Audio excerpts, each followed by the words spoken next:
My name is Mike Armentrout, and I am the Director of Operations as well as the lead talent buyer for Jay Goldberg events at the Canopy Club. The name of the club itself and the walls inside the club are all painted like the rainforest. So I guess the theory behind that is much like the rainforest plays host to hundreds of species of plants and animals, so does the canopy of the Canopy Club host numerous styles of music and live events.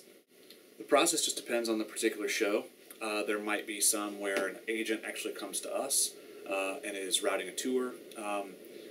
Jay Goldberg Events has a 40 plus year history in the business, so we have relationships with all the major talent agencies around the world. So sometimes agents are coming to us and saying, we're routing this particular tour around, are you interested in putting an offer in? And then other times we might go after a particular artist. Other times we might see that an artist has announced like a Chicago play and has an open date on their calendar, and we reach out to an agent about that. More often than not, we're getting calls from agents about tours as they're routing them and putting them together. And then, each show deal is kind of different. Sometimes we're guaranteeing artists a certain amount of money. Sometimes artists are playing for a percentage of ticket sales. Sometimes it's a combination of both. Sometimes artists might be, playing just for a straight amount of money. Sometimes artists will come in and play for free. Every show is kind of its own deal.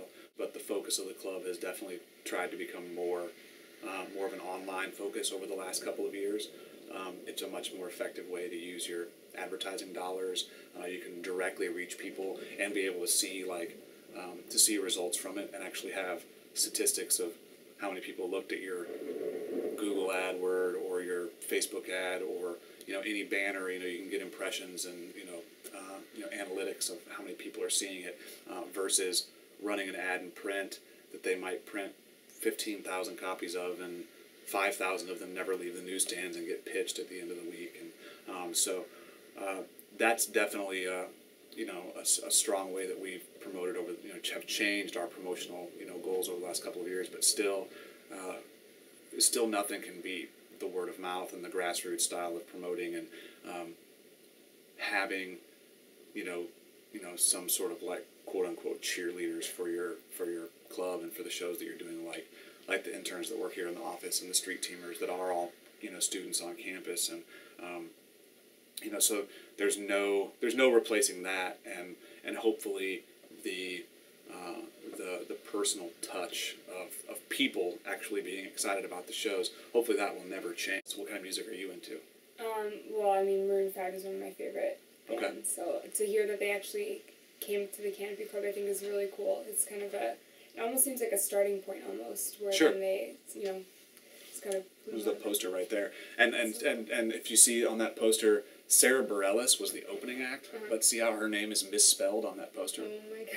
Because nobody knew who she was at that time, because that was in 2000 and I want to say that Maroon 5 show was like 2004, so it was like 8.5 years ago or something like that. And it sold out before they even told us who the opening acts were. And then last fall, Sarah Bareilles was sitting where you're sitting right now when she played here, and we were just talking, and she was super nice, and she sold out the club a couple weeks in advance. And so she's sitting right there, and she looked up and saw that poster and was like, and I was like, I'm sorry, like nobody knew who you were, and like it's hanging up there because it's signed by Maroon 5, and like I don't know what else to tell you,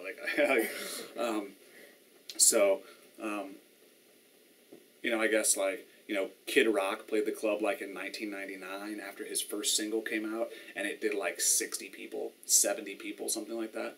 And 6 months later, he was selling 6,000 or 7,000 tickets in Peoria at the Peoria Civic Center.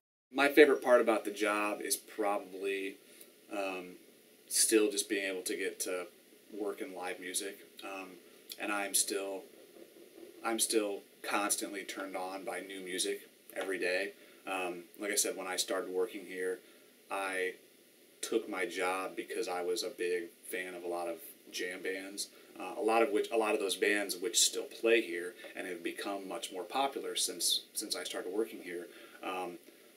But then certainly over the years have been turned on to a lot of other different styles and types of music. I've grown to appreciate a good death metal show as I've grown to appreciate a good EDM show or a good hip hop show or a good country show.